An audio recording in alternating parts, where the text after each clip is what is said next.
Ngayon ang ating i-recap ay ang Season 1 ng TV series na pinamagatang One Cent Thief, na ipinalabas taong 2022. Ngunit bago ang lahat, please subscribe and click the notification bell upang ma-notify kayo sa aking mga paparating na uploads. Isang araw, maagang pumasok si Iman sa trabaho gaya ng dati. Matagumpay siyang nakakuha ng posisyon bilang cashier sa bangko, sa kabila ng walang formal na edukasyon. Sa kabila ng prestihiyosong trabaho, hindi sapat ang kanyang sweldo na 2,000 ringgit lamang, para sa kanyang mga gastusin sa pamumuhay. Naputol ang kanyang pag-iisip nang dumating ang isang regular na kliyente ng bangko, at nagbigay sa kanya ng isang supot ng tig-1 sentimo na barya, na kailangan niyang palitan. Sinubukan ni Iman na sabihin sa matanda na hindi sila tumatanggap ng ganoong kaliit na barya, ngunit pumasok ang administrator ng bangko na si Redsa. Inutusan ni Redsa si Iman na kunin ang supot ng mga barya, at humingi ng tawad sa matandang babae. Dahil dito, tuluyang nasira ang mood ni Iman, at nagpasya siyang magpahinga at magkape kasama ang kaibigang si Intan. Si Intan ang head ng Computer Security Department, at matalik na kaibigan ni Iman mula pagkabata.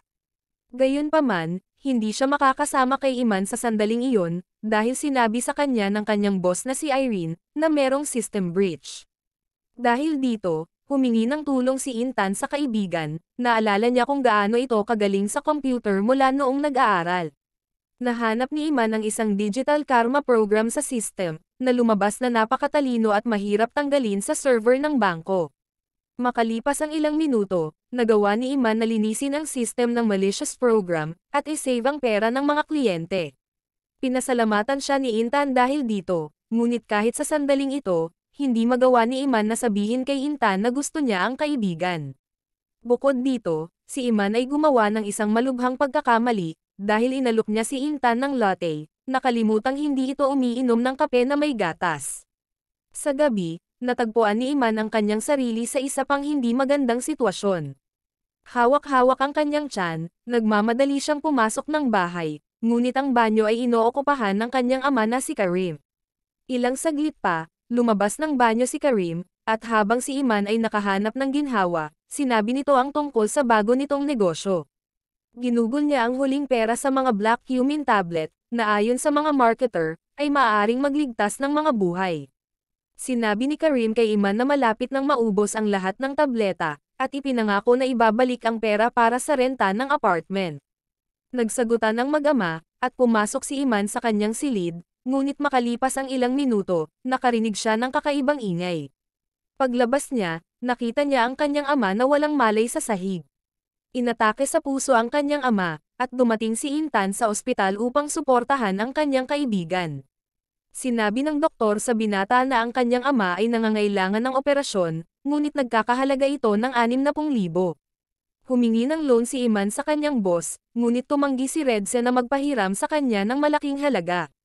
Tumanggi pa siyang ilagay na staff si Iman, na medyo magtataas sana ng sweldo.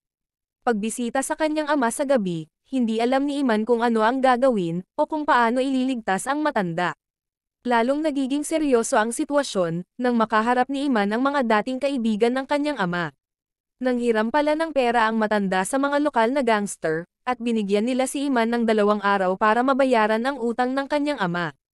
Pagdating sa trabaho, nagulat ang lahat na may pasa si Iman sa mukha, ngunit hindi siya gaanong nagulat nang lumitaw ang bagong empleyado na si Ash, na nagpapakita ng atensyon kay Intan. Nahirapan magtrabaho si Iman, palagi niyang iniisip ang tungkol sa utang, at kung paano ililigtas ang kanyang ama. Sa pagkakataong ito, bumalik ang matandang babaeng kliyente na may ibang reklamo.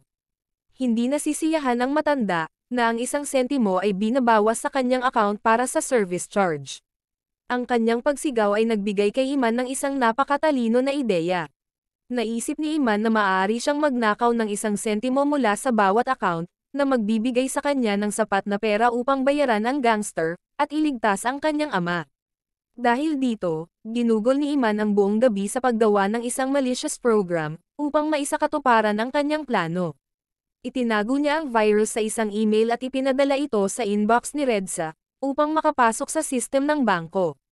Nang mabuksan ang file, kumalat ang program sa lahat ng computer, at ang system reboot na gagawin ni Intan upang ayusin ang error, ay makakatulong sa virus na makakuha ng access sa mga account. Sa wakas, nagawa ni Iman na mag-withdraw ng 1 sentimo mula sa bawat account ng kliyente, at ilipat ang pera sa isang dormant account. Ngunit panandalian lamang ang saya ni Iman, nang lumitaw ang mga pinagkakautangan at kailangan niyang tumakas mula sa bintana. Hinabol siya ng mga gangster, hanggang sa nakasakay siya sa kotse ng isang estranghero. Para sa isang malaking halaga ng bayad, hiniling niya sa driver na nalaman na nagngangalang Kadak, na dalhin siya sa isang bangko sa kabilang panig ng lungsod.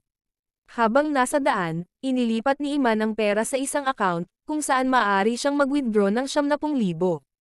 Hinabol ng mga gangster ang kotse, ngunit para sa karagdagang bayad, pumayag si Kadak na makipaghabulan. Sa wakas, inihatid niya si Iman sa sangay ng bangko, at mahinahon na nag-withdraw si Iman ng pera.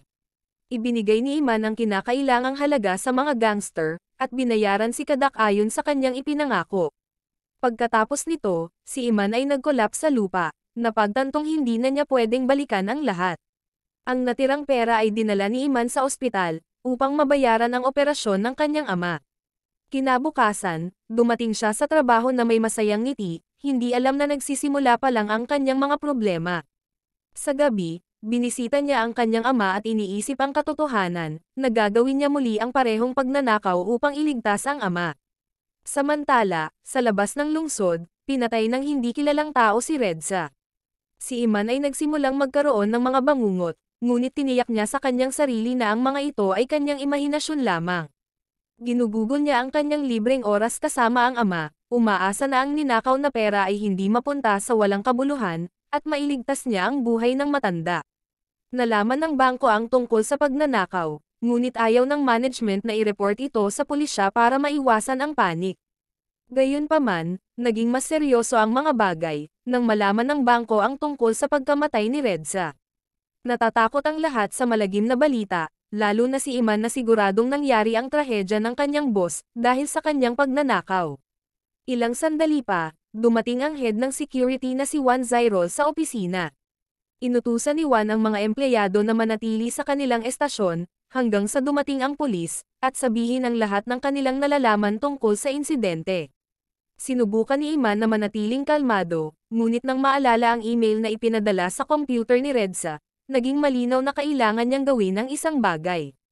Sa sobrang pagkabalisa, nakaramdam siya ng sakit at tumakbo sa banyo, upang maibsan ang ilang stress. Doon ay nakatagpo ni Iman ang isang empleyado na si Shimad, na may access sa restricted floor. Ninakaw niya ang protective film mula sa telepono ni Shimad, at ginamit niya ang fingerprint nito. Nakabalat kayo sa uniforme ng janitor, pumuslit si Iman sa kinakailangan niyang puntahan na palapag. Una niyang pinasok ang admin office at dinilit ang mga camera footage, pagkatapos ay naghanda ng pass, para ma-access ang server room. Nang nangangailangan ang program ng pangalan ng isang empleyado, nagpa siya si Iman na gamitin ang pangalan ni Ash, upang maalis ang manliligaw ni Intan. Habang sinusubukan ni Iman na sirain ang ebidensya, ipinatawag sina Intan at Ashley ni Juan, para sa isang pag-uusap. Samantala, ang isa pang empleyado na si Mimi ay nakarinig ng kakaibang ingay, ngunit binaliwala niya ito. Nang maglaon, natuklasan ni Intan ang pag-update ng system, na ginawa ng isang hindi kilalang tao. Napagtanto ng lahat na ang kriminal ay nasa loob ng gusali, sinimulan ng security na hanapin ang hacker. Sa server room, nagsimulang magpanik si Iman, ngunit inipon ang kanyang sarili at nagsimulang magtrabaho. Sa sandaling iyon, nakatanggap ng notification si Juan, na may pumasok sa server room gamit ang card ni Ash. Dahil dito, ipinagbawal ni Juan na lumabas si Ash ng opisina, habang ang iba ay pumunta sa server room upang subukang hanapin ang hacker. Nagawa ni Iman na tanggalin ang file ng ilang segundo bago siya matuklasan. Pagkatapos ay nagmadali siyang tumakas, ngunit nakasalubong ang security guard sa hallway at halos mahuli. Hindi nakilala ng gwardya si Iman, at tinawag niya ito para lamang ibalik ang nahulog na protective film. Pagkatapos nito, tinanggal ni Iman ang uniforme ng janitor, at nagmamadaling pumunta sa kanyang workstation. Sa puntong ito, sinusuri ni Juan ang bakante, ngunit si Iman ay biglang lumabas mula sa ilalim ng mesa sa tamang oras, nagkunwari na kinuha ang nahulog na ballpen. Sinubukan ni Juan na alamin kung sino sa mga empleyado ang maaaring sangkot sa krimen, tinanong niya si Intan kung mayroon pang ibang tao sa bangko na marunong mag-hack ng system. Naisip ng dalaga si Iman, dahil siya lamang ang may ganoong kakayahan. Samantala, pinakalma ni Iman ang sarili, kumbinsido na walang makakaalam sa kanyang ginawa. Nakiusap si Intan kay Iman na pumunta sa rooftop, at tingnan ang access log ng server room, ngunit nagawang kumbansihin niya si Intan na hindi siya umalis sa kanyang workstation. Ikinwento ni Iman sa kaibigan ang tungkol sa operasyon, na di umano ay binayaran ng mga kamag-anak ng kanyang ama. Nang gabing iyon, binisita niya ang kanyang ama sa ospital, at masaya si Iman, na sa wakas ay ligtas na ang matanda. Tiniyak ng doktor kay Iman na magiging maayos ang kanyang ama, ngunit ipinaalam nito na kailangan niyang magbayad ng karagdagang 15,000 para sa maintenance at mga gamot. Napagtanto ni Iman na hindi na siya makakuha muli ng pera sa parehong paraan, dahil naalis na niya ang virus sa system, at mahigpit na nakabantay ang pulisya sa bangko. Gayunpaman, naisip niya na makipagsapalaran, at gawin ang pagnanakaw ng 1 sentimo sa lahat ng kliyente sa ibang mga bangko. Sa pagkakataong ito, hindi gaanong matapang ang kinikilos ni Iman. Natatakot siyang malantad ang kanyang panloloko, ngunit sa pag-alala sa kanyang ama, napagtanto niyang wala na siyang ibang pagpipilian. Pagkaraan ng ilang oras na trabaho, ang account ni Iman ay mayroong 800,000 ringgits. Makalipas ang 2 linggo, patuloy na hinahanap ni Intan ang salarin ng system breach sa bangko. Sinusuri niya ang server, at tinutulungan siya ni Ash. Iminungkahi ni Ash sa kanya na magpahinga, ngunit hindi nagtitiwala sa kanya si Intan, at nagpa siya na magtrabaho ng mag-isa. Gayunpaman, inalis ni Irene si Intan sa kanyang posisyon, at inilagay si Ash bilang kapalit. Bumalik ang galit na si Intan sa kanyang mesa, at nalaman na nakuha ni Shimad ang ilang mga file mula sa mga surveillance camera. Sa isa sa mga recording, nakilala ni Intan si Iman. Balik kay Iman, bumili siya ng mamahaling kotse, at dinala ang kanyang ama sa isang magandang apartment, na binili niya gamit ang ninakaw na pera. Naunawaan ng matanda na ang pera ng kanyang anak ay nakuha sa iligal na paraan, ngunit nagkunwari siyang walang napapansin. Hindi nagtagal, tumunog ang doorbell, at lumitaw si Devan at ang kanyang mga tauhan sa pintuan. Ang gang ay umupo sa hapag at kumain ng hapunan, na inihanda ni Iman para sa kanyang ama. Napakabastos ng mga lalaki, at sa pagtingin sa kanila, naaalala ni Karim kung paano kinuha ng mga katulad na thug ang kanyang sasakyan, ilang taon na ang nakalilipas. Noon ay ipinagtanggol ng munting si Iman ang kanyang ama, ngunit ngayon ay walang lakas ng loob si Karim na protektahan ang kanyang anak na kinukot siya ng gang. Muling sinuri ni Intan ang footage ng kamera, ngunit hindi niya ito sinabi kay Ash. Gayunpaman, nang dumating ang binata upang kausapin siya tungkol sa kanyang pagkasuspinde, lumabas na alam na nito ang tungkol sa footage. Sinubukan ni Iman na gumawa ng plano, sinabi ang kwento tungkol sa kung paano siya yumaman, ngunit alam ni Devan na siya ay niloloko. Gamit ang martilyo, pinilit ng gang si Iman na sabihin ang totoo. Samantala, nag-assemble si Ash ng isang team at bumuo ng timeline ng mga kaganapan, sa araw kung kailan may nag-delete ng data mula sa server. Sumali si Intan sa team, hindi sinabing nakita niya si Iman sa footage, ngunit nangako na tutulong siya upang malaman ang lahat. Naalala ni Iman ang kanyang mahirap na pagkabata, at mula noon pa man, hindi na kumikita ng maayos ang kanyang ama. Habang nagtitipon si Intan ng mas maraming ebidensya na nagsasangkot sa kanyang kaibigan, si Iman naman ay kailangan ibunyag ang kanyang sikreto kay Devan. Hindi binigyan ng gangster ng pagkakataon ang binata na iligtas ang kanyang ama, hanggat hindi isiniwalat ni Iman ang kanyang criminal scheme. Dahil dito, napilitan si Iman na ilipat sa account ng gangster, ang perang ninakaw niya mula sa account ng iba. Nang magkamalay si Karim, sinubukan niyang ipahiya ang kanyang anak, ngunit ipinaalala sa kanya ni Iman ang kanyang mahirap at gutom na pagkabata. Inamin ni Iman na naaalala niya ang mga pag-aaway ng kanyang mga magulang, at pinagsisisihan ang gayong nakaraan. Samantala, ang mga tauhan ni Devan ay nag-e-enjoy sa pool, at sa mga tanawin mula sa rooftop ng skyscraper. Ginagamit nila si Iman bilang katulong, ngunit ang mga tauhan ni Devan ay hindi gustong makita siyang mamamatay. Nakuha ni Iman ang ideya na tumakas sa pamamagitan ng pagnanakaw ng baril, ngunit bigo ang plano. Si Iman ay hindi marunong humawak ng baril, at hindi man lang inalis ang safety nito.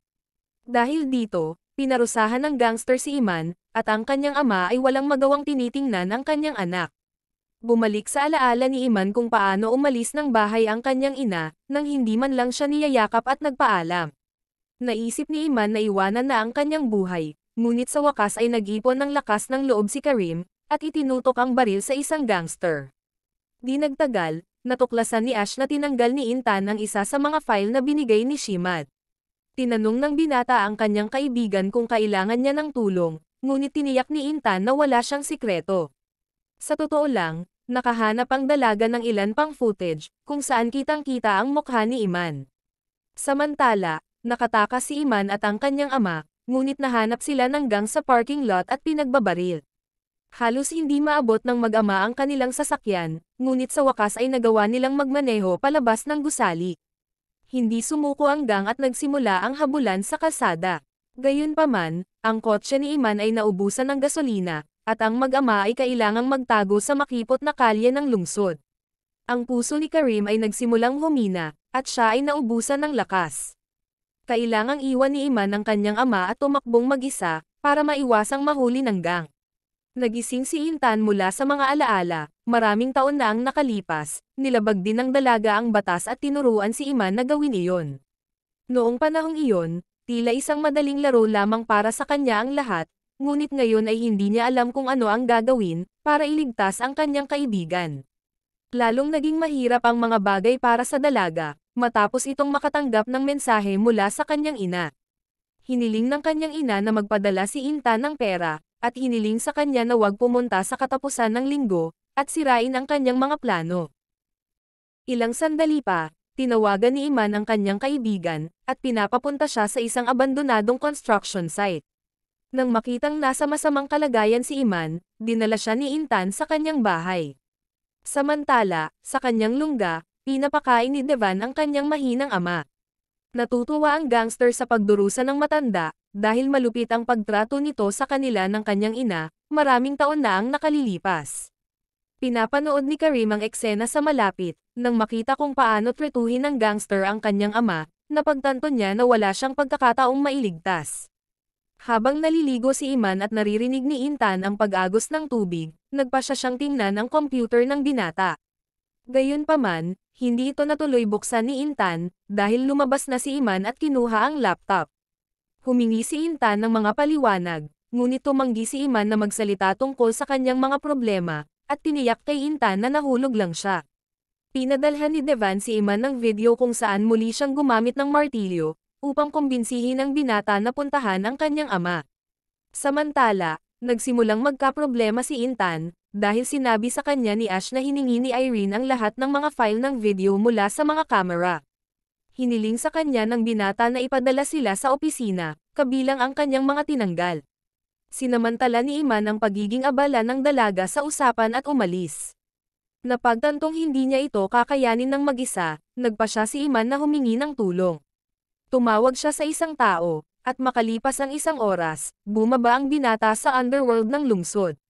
Doon ay nakita ni Iman si Kadak, ang lalaking naghatid sa kanya sa bangko noong araw ng unang pagnanakaw. Gayunpaman, hindi natutuwa si Kadak na gustong isama siya ni Iman sa isang kwentong kriminal. Pinarusahan niya si Iman dahil sa pagiging mapilit, at tinanggihan niya ang bayad. Pinagtakpan ni Ash si Intan at sinabi kay Irene, na nasira ang lahat ng mga video footage. Dahil dito, nagpasalamat si Intan kay Ash, ngunit hiniling niya na sabihin sa kanya ni Intan ang totoo para maunawaan kung ano ang kanyang pinasok. Balik kay Iman, nasaksihan niya ang pag-atake sa isang kafe sa lungsod. Habang nakafocus siya sa panunood sa pamamaril, lumitaw si Kadak sa kanyang likuran, na tila nagbago ang kanyang isip at handang tumulong. Dinala ni Kadak si Iman sa isang liblib na lugar at humingi ng paunang bayad. Nang mailipat ang pera, sinabi ng binata kay Iman ang tungkol kay Ibu Zara, isang babae mula sa mundo ng mga kriminal, na mas mapanganib kaysa kay Devan. Samantala, nahanap ni Ibu Zara ang isang lalaki, na sinubukang gumawa ng isang kakilakilabot na bagay sa isang batang babae. Naalala ang kanyang sariling kakilakilabot na pagkabata, ipinangako ni Ibu Zara na maging isang tagapagtanggol para sa batang babae, habang ginawa ng kanyang mga tauhan ang kanilang trabaho.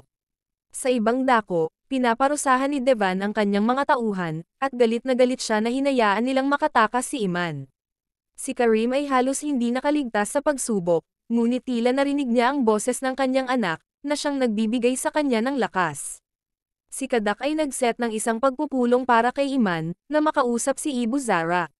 Sinabi niya na nangangailangan ng tulong ang kanyang kaibigan, at ipinangako ni Iman kay Ibu Zara ang anumang halaga ng pera, para sa pagligtas sa buhay ng kanyang ama.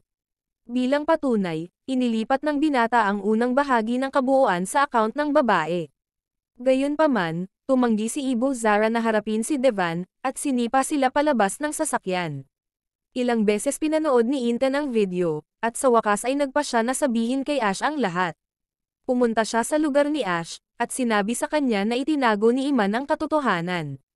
Ngunit lumalabas na hindi lamang si Iman ang sangkot sa mga panloloko sa bangko, dahil nalaman ni Ash na sinubukan din ni Irene na tanggalin ang ilang data. Balik sa matigas na ulo na si Iman, pumunta siya kay Kadak at muling humingi ng tulong. Nangako siya kay Kadak ng napakalaking halaga ng pera, at sa wakas ay pumayag ang lalaki. Pumuslit ang dalawa sa pugad ni Devan, at nahanap ni Iman ang kanyang ama, ngunit hindi sila nakaalis. Pumasok si Devan at ang kanyang mga tauhan sa silid, upang tamasahin ang kanilang kapangyarihan at sirain ang mga bihag. Biglang sumulpot ang mga armadong lalaki sa pinto at nagsimula ang barilan. Sinamantala ito, sinubukan ni Iman at Kadak na tumakas at isama ang matanda, ngunit ayaw silang paalisin ni Devan.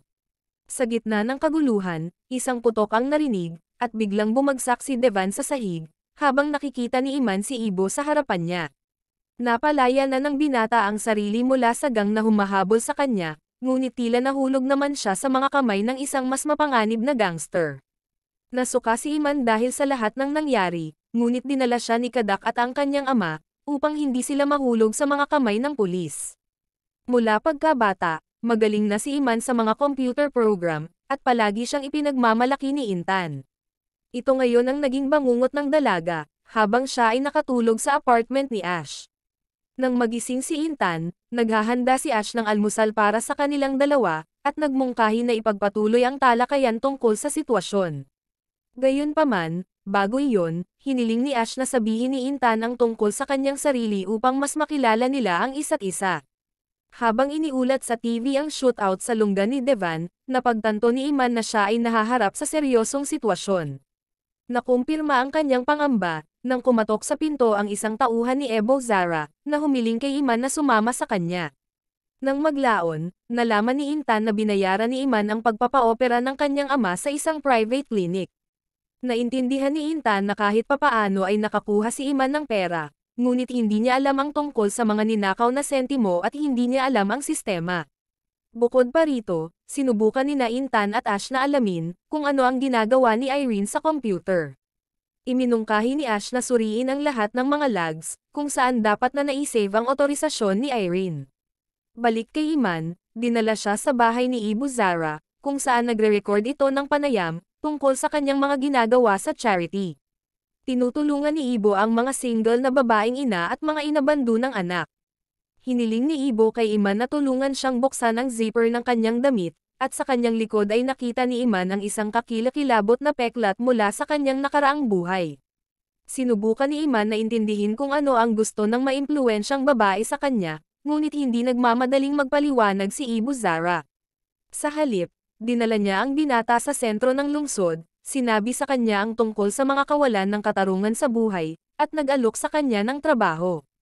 Sa puntong iyon, alam ni Iman na wala siyang pagpipilian, dahil kung tumanggi siya, haharapin niya ang kapalaran tulad ng lahat ng mga kaaway ni Ibu Zara. Sa ospital, sinubukan ni Intan na alamin kung sino ang nagbayad para sa operasyon ni Karim, ngunit tumanggi silang ibigay sa kanya ang impormasyong iyon. Habang nakikipag-usap ang dalaga sa administrator, natuklasan ni Ash na sarado ang akses sa lahat ng dako, at para makakuha ng mga sagot, kailangan nilang suriin ang lahat ng mga server. Kinuhang tauhan ni Ibo si Iman, at hinihingi ang kalahati ng lahat ng kanyang ninanakaw na pera. Pumayag si Iman sa deal, napagtanto na ito ang pinakamahusay na opsyon sa ngayon. Gayunpaman, isang itim na sasakyan ang lumitaw sa kanyang harapan, at biglang dinukot si Iman. Sa pagkakataong ito, kinuha ng mga pulis ang binata, at hiniling nilang ipagkanulo si Ibu Zara. Tiniyak ng binata sa mga pulis na voluntaryo lang siya sa foundation ni Ibu Zara, ngunit hindi naniniwala ang mga opisyal sa testimonya ni Iman. Nang hindi alam ni Karim ang nangyari sa kanyang anak, iniimpake niya ang kanyang mga gamit para tumakas. Naputol siya ng isang tawag mula kay Intan, na nagsasabing bibisita siya sa lalong madaling panahon upang tingnan ang kanyang kaibigan.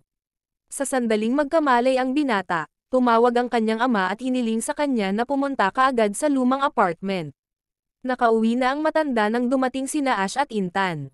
Sinusubukan ni Karim na aliwin ang mga bisita, sa pamamagitan ng pagkukwento tungkol sa kung paano niya pinangarap na magpakasal ang kanyang anak. Gayunpaman, nang dumating si Iman, naging malinaw na ang kasal ang huling bagay na nasa isip niya ngayon. Nag-imbento muli ng kwento si Iman kung paano siya nahulog, ngunit hindi ito pinaniniwalaan ni Intan. Hindi rin naniniwala ang dalaga sa kwento tungkol sa malayong kamag-anak, na nagbayad sa pagpapaopera ng matanda. Pagkatapos ay ipinakita ni Intan kay Iman ang footage mula sa mga kamera, ngunit ang binata ay umiwas dito at gumawa ng isa pang dahilan. Labis itong ikinadismaya ni Intan, na nagtiwala sa kaibigan mula pagkabata. Dumating si Iman sa istasyon ng tren kasama ang kanyang ama, at bumili ng 2 tiket papunta sa ibang lungsod. Ngunit napansin ng binata na sinusundan sila, kaya nagpasya siyang ipagpaliban ang paglalakbay hanggang sa mas magandang panahon. Sinubukan ni Iman na alamin kung paano siya natunton, at pinaghihinalaan niya si Intan. Upang ilihis ang hinala sa kanyang sarili, nagpasya si Iman na ilagay ang sisi kay Shimad. Binuksan ni Shimad ang email na puno ng virus, at doon ay nakahanap ng mensahe tungkol sa isang bakasyon at 2 tiket sa isang resort, na natanggap umano mula sa pamunuan ng bangko. Dahil dito, nahack ni Iman ang mga computer sa bahay at trabaho ni Shimad, at sa araw na wala ito sa opisina, nagtanim siya ng ebidensya sa kanyang mesa. Inilagay niya doon ang isang card sa pangalan ni Ash, na ginamit para ma-access ang server room. Nahanap ni Intan si Ash sa kanyang opisina, ngunit sinabi ni Ash na kailangan niyang kunin ang kanyang computer, para ma-recover ang data ni Redza. Sa sandaling iyon, hiniling sa kanila na pumunta sa hall kung saan naganap ang isang insidente. Nalaman nila na may sumusubok na i-hack muli ang service, mula sa computer ni Shimad.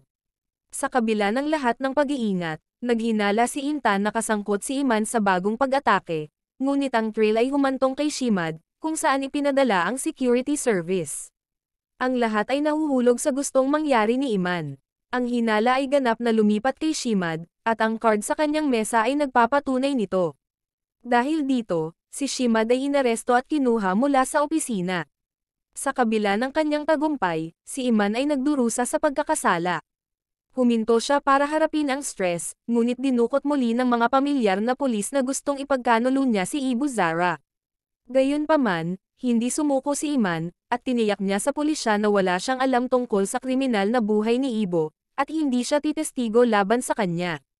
Pagkatapos ng mga salitang ito, pumasok si Ibu Zara sa silid, at inamin na ito ay isa lamang pagsubok ng katapatan.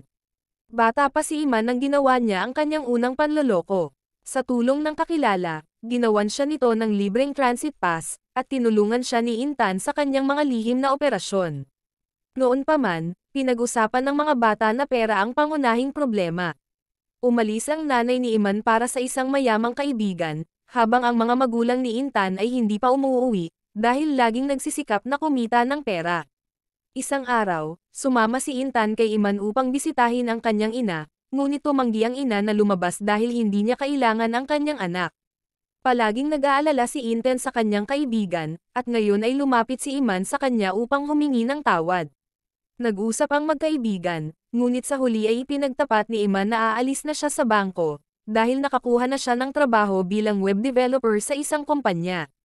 Ngunit ang totoo, nagsimula ng magtrabaho ang binata para kay Ibu Zara, na nagnanakaw ng 1 sentimo mula sa iba't ibang account sa mga bangko bawat linggo. Kalahati ng kita ng kanyang pagnanakaw ay napunta kay Ibu Zara, kalahati naman ay napupunta sa kanya. Upang protektahan ang kanyang sarili, nag-withdraw si Iman ng maliit na halaga ng pera, at itinago ang mga ito sa bahay sa ilalim ng kisame. Nagsimulang mag-alala si Karim sa pag-uugali ni Iman, at nagkaroon sila ng pagtatalo. Inakusahan ni Iman ang kanyang ama, na hindi iniisip ang tungkol sa pamilya. Hindi tulad ng kaibigan niya, bumubuti ang relasyon ni Intan kay Ash. Sila ay magkasama sa hapunan, at gumugugol ng maraming oras na magkasama. Samantala, isang matandang lalaki ang lumitaw sa harap ng apartment ni Iman. Nang subukan ng binata na alamin kung ano ang gusto niya, umatake ang estranghero. Sa opisina, nilapitan ni Intan si Ash, ngunit sa hindi inaasahang pagkakataon ay isinara niya ang kanyang computer. Hindi ito napansin ng dalaga, dahil hiniling sa kanya ni Mimi na tingnan ang impormasyon tungkol sa isang hindi aktibong account. Isang malaking halaga ang nailipat sa nasabing account pagkalipas ng maraming taon. Sa pagsisiyasat sa account na ito, natuklasan ni Intan at Ash ang isang sentimo na pagnanakaw mula sa bawat account sa kanilang bangko. Ngunit 2 buwan na ang nakalipas mula noon, at ang paghahanap ng salarin ay magiging mahirap. Habang ini-inspeksyon ni Ibo ang kanyang factory, tinawagan niya si Iman at sinabihan na ang matanda sa kanilang apartment ay isang gwardya, na nakatalaga upang protektahan sila ng kanyang ama. Dagdag pa niya, tumaas ngayon ang kanyang gana, at gusto niyang bigyan siya ni Iman ng 10 milyon. Kinakalkula ni Iman ang lahat ng mga galaw, at napagtanto niyang hindi siya makakapag-withdraw ng 1 sentimo ng mas madalas. Dahil dito, isa lang ang opsyon na naisip ni Iman, bumalik sa kanyang bangko at dagdagan ang halaga ng komisyon. Habang sinusuri ni Intan at Ash ang mga computer, nagkaroon ng glitch, at pinaghihinalaan ni Intan na may sumusubok na i-access muli ang system. Inanunsyo ng TV na ang Digital Karma Group, na nagsagawa ng maraming pag-atake sa bangko ang may pananagutan. Sinubukan ni Iman na ayusin ang relasyon nila ng kanyang ama, at habang naghahaponan, nagbibiruan at nagtatawanan ang mag-ama. Ilang sandali pa, narinig nila ang hiyawan na nagmula sa pasilyo, at si Iman ay kailangang lumabas upang suriin ito. Nakita ng binata ang kanyang kaibigan na si Kadak, na hiniling sa matanda na tumabi para mabisita si Iman. Si Kadak ay magiging katulong ni Iman sa bagong heist, at bilang pasasalamat, nagpasya siya na isama si Kadak at ang kanyang ama sa pamimili. Bumili ang 3 ng mga mamahaling suit at relo, isang high-speed luxury car, at tumungo sa bayan upang magsaya bago ang mapanganib na misyon. Samantala, humanap ng paraan sina Intan at Ash para kumonekta sa account, kung saan naglilipat ng pera ang magnanakaw. Kasunod ng kanyang karaniwang pamamaraan, tumawag si Iman sa bangko at nagayos ng cash withdrawal. Lahat ay maayos na nagaganap sa unang ilang minuto, ngunit si Iman ay nag-ambala sa sigaw ng kanyang ama, na hindi nasisiyahan sa presensya ni Kadak sa kanilang tahanan. Kailangang paghiwalayin ni Iman ang 2 lalaki, at hilingin kay Kadak na sumama sa kanya upang isagawa ang ilegal na transaksyon. Sa halip na isang bangko, ang 2 lalaki ay dumating sa isang nightclub, at nag-alok si Kadak kay Iman ng isang pink na tableta. Ang 2 ay may magandang oras kasama ang mga babae, sumasayaw at naglalaro ng baraha. Sa unang pagkakataon, si Iman ay nasisiyahan sa pagkakaroon ng sapat na pera upang mabuhay. Nagbigay ito ng lakas ng loob sa kanya, at siya ay nagsimula ng isang away dahil sa hindi na niya gusto na maging biktima. Nagtapon siya ng pera at para siyang bayani, hanggang sa makita niya si Ibu Zara, sa harap ng kanyang mga mata. Inuwi ni Ash si Intan at nangakong i-track ang account para mahuli nila ang magnanakaw, samantalang si Iman ay hindi pa maganda ang pakiramdam para bumalik sa trabaho. Pagkatapos gumaling, niyaya ni Iman si Intan na makipagkita. Dumating ang binata sa kanilang date, suot ang magandang suit at may dalang isang rosas, ngunit ang pangalawang regalo ang mas nagpahanga sa babae. Ibinigay ni Iman sa kanya ang isang card na finake nila noong mga bata pa sila. Ipinagtapat ni Iman ang kanyang pagmamahal sa kanyang kaibigan, ngunit hindi gumanti si Intan, binitawan ang bulaklak at umalis. Sa sandaling ito, pakiramdam ng binata ay tapos na ang kanyang mundo. Bumalik siya sa club at nagpasya na mag-party, nang hindi iniisip si Intan. Sa umaga, 2 hindi pamilyar na babae ang katabi ni Iman. Sinubukan ng kanyang ama na makipag-usap sa kanya at ibalik siya sa isang normal na buhay, ngunit kumbinsido ang binata na sa ganitong paraan lang siya igagalang, at babalik ang ina sa pamilya. Bumisita si Intan kay Ash at sinabi sa kanya, ang tungkol sa pag-uusap nila ni Iman. Inamin ng dalaga na tinanggihan niya si Iman, dahil ang totoong mahal niya ay si Ash. Inamin ni Ash na natutuwa siyang marinig ito, ngunit hindi siya ang tao sa pagkakakilala ni Intan, kaya hindi sila pwedeng magsama. Umalis ang babae, ngunit sinubukan ni Ash na habulin siya at ipaliwanag ang lahat. Sa kabila ng utos ng doktor, naglabas ng nakatago na pakete ng sigarilyo ang ama ni Iman. Sa oras na ito, dumating ang binata sa bahay ng kanyang ina, upang ipakita ang kanyang mamahaling sasakyan. Balik kay Ash, wala na siyang oras para ibunyag ang sikreto kay Intan, dahil may biglang dumating na motorsiklo, at ilang bala ang tumama sa binata. Binigyan ni Iman ng kwintas ang kanyang ina at hiniling na umuwi, sinabing mayaman na sila ngayon, at hindi na niya kailangang magdusa sa kahirapan. Inamin ng ina na hindi siya umalis dahil sa pera, ngunit tumangging sabihin ang tunay na dahilan, at tumanggi din siyang bumalik. Siya ay may bago ng anak, at pinili niyang manatili sa kanya. Nagbigay ng pahayag si Intan sa pulisya, at nalaman na habang hinahabol siya ni Ash, may pumasok sa kanyang apartment. Nalaman ni Iman ang balita tungkol sa pagtatangkang pagpatay kay Ash, at kinilala ang kriminal na isa sa mga tauhan ni Ibo Zara. Tinanong ni Iman ang kanyang amo, ngunit sinabi ni Ibo na dahil nalaman ni Ash ang kanilang pakana, kinailangan nilang patayin siya. Inihayag ni Iman na ayaw na niyang magtrabaho kay Ibo, ngunit walang balak ang babae na bitawan si Iman. Sinabi ni Ibo na ang pag-alis ni Iman ay maaaring makapinsala kay Intan. Bumisita si Irene kay Intan para suportahan siya, at iminungkahi na magpahinga ng ilang araw ang dalaga, at tinanong niya kung nagbahagi si Ash ng anumang mga lihim kay Intan. Higit pa rito, tiniyak ni Irene kay Intan na si Ash ang magnanakaw. Nag-download siya ng personal na data at nagsagawa ng mga kriminal na pamamaraan. Samantala, sigurado si Iman na dapat niyang bigyan ng babala si Intan. May tao si Ibo sa loob ng bangko, at kung magpapatuloy si Intan sa pagtuklas ng ebidensya, malalagay sa panganib ang kanyang buhay. Sinubukan ni Kadak na pigilan si Iman, ngunit iginiit ni Iman na kung kinakailangan, siya mismo ang papatay kay Ibo Zara. Samantala, isang nurse ang nagsabi sa isang tao na si Ash ay buhay pa. Inutusan siyang dalhin ang binata at ibigay ito sa mga tamang tao. Nagbigay ng pera si Ibo Zara sa Prime Minister, at humingi ng tulong sa pagtakbo para sa susunod na halalan. Itinuring ito ng opisyal na isang maling ideya, at nilinaw sa babae na hindi niya ito hahayaang pumalit sa kanya. Inimpake ni Iman ang lahat ng perang naipon niya sa isang bag, at umalis nang hindi nagpapaliwanag sa kanyang ama. Hindi pinapasok ng pulis si Intan sa ward, at ipinaalam sa kanya na nawala si Ash. Pauwi na ang dalaga, ngunit napansin niya ang nakamotorsiklo na umatake kay Ash sa daan. Sa sandaling iyon, dumating ang notification sa telepono ni Ash na kinuha ni Intan, na nagsasabi na nalaman niya ang IP address ng hacker. Dinala ni Kadak si Iman sa isang abandonadong lugar, at pagkadating ay pinagbabaril agad ng gang.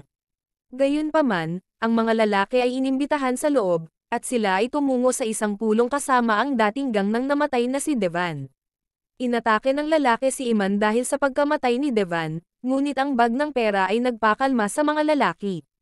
Tinanong nila kung bakit dumating ang binata, at sinabi ni Iman na humihingi siya ng tulong para patayin si Ibo Zara. Dinala ng navigator si Intan sa bahay ni Iman, ngunit sinalubong siya ng matandang gwardya, at sinubukang kunin ang bag mula sa kanya. Lumabas ng bahay si Karim para tumulong, inutusan niya ang gwardya na papasukin si Intan, na bumisita lamang sa kanya. Sa loob ng bahay ay hiniling ni Intan kay Karim na sabihin sa kanya kung paano sila yumaman, at kung ano ang nangyari kay Iman. Pag-inspeksyon ni Intan sa computer ni Iman, napagtanto niya na ang kaibigan ang magnanakaw. Habang nagsasalita ang ministro at sinisisi ang mga hack sa digital karma, plinano ni Iman na patayin si Ibo Zara. Upang maisakatuparan ang kanyang plano, bumalik si Iman sa computer cafe kung saan niya ginugol ang kanyang pagkabata. Doon ay natagpuan siya ni Intan, at sinabi niya sa kanyang kaibigan na alam na niya ang katotohanan tungkol sa kanyang trabaho. Dahil dito, nabaliw si Iman at sinigawan ang kanyang ama sa pagpapasok kay Intan sa bahay. Sinabi ni Intan kay Irene ang totoo, at nangako ang boss na gagawa ng aksyon. Hiniling niya sa dalaga na iulat ang insidente sa pulisya, ngunit nang umalis si Intan, iniulat ni Irene ang problema kay Ibo Zara.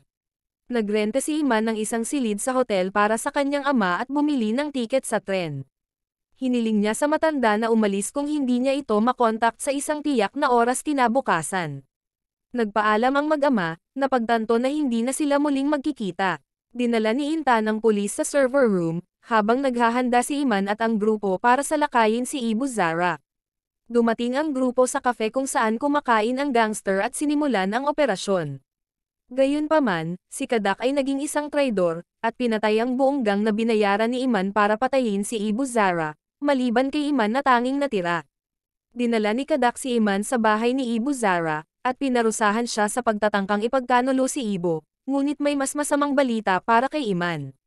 Iniulat sa TV ang kanyang mga panloloko at pagnanakaw, at napagtanto ni Iman na isinumbong siya ni Intan sa pulisya. Dahil dito, hiniling ni Ibu Zara na turuan siya ng binata kung paano kumuha ng 1 sentimo mula sa iba't ibang mga account. Upang mapaamin si Iman, gumamit si Kadak ng isang bag ng daga bilang pagpapahirap sa binata. Matapos ibunyag ni Iman ang pamamaraan ng pagnanakaw, inatasan si Kadak sa pagpatay sa kanya. Gayunpaman, nagtagumpay si Iman na makatakas, at sa panahon ng paghahabol, si Kadak ay naging biktima ng isang aksidente sa sasakyan. Tinatrack ni Intan si Ibu Zara, hanggang sa naintindihan niya kung sino ang nasa likod ng mga ginagawa ni Iman.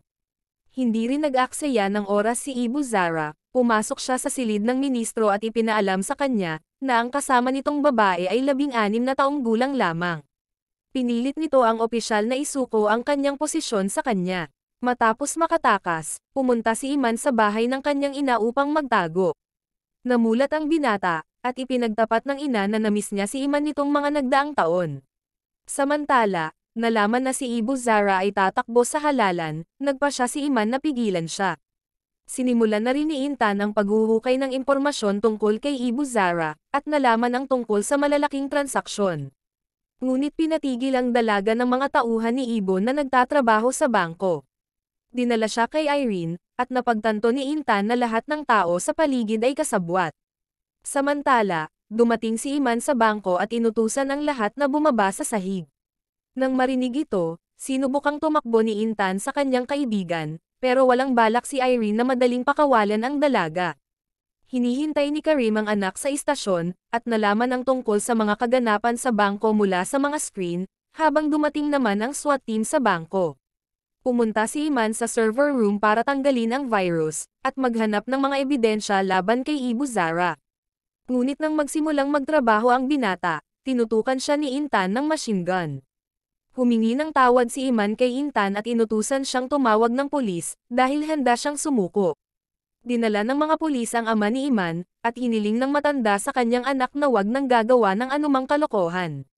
Nang marinig ang panawagan ng matanda, pinayagan ni Intan si Iman na tanggalin ang virus, at mag-download ng mga ebidensya laban kay Ibu Zara.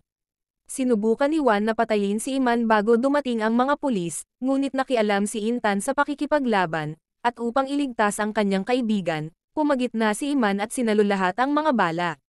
Dinala si Iman sa ospital, ngunit si Intan at ang kanyang ama ay hindi pinayagan na sumama. Ibinalita sa telebisyon ang mga krimen ni Ibu Zara, at kasabay nito, napabalitang nawala ang ambulansya na lulan si Iman. Nagtapos ang kwento sa paggising ni Iman sa Digital Karma Camp, at binati siya ng pinuno ng grupo na si Ash. At dito nagtapos ang kwento. Hanggang sa muli, maraming salamat sa panonood.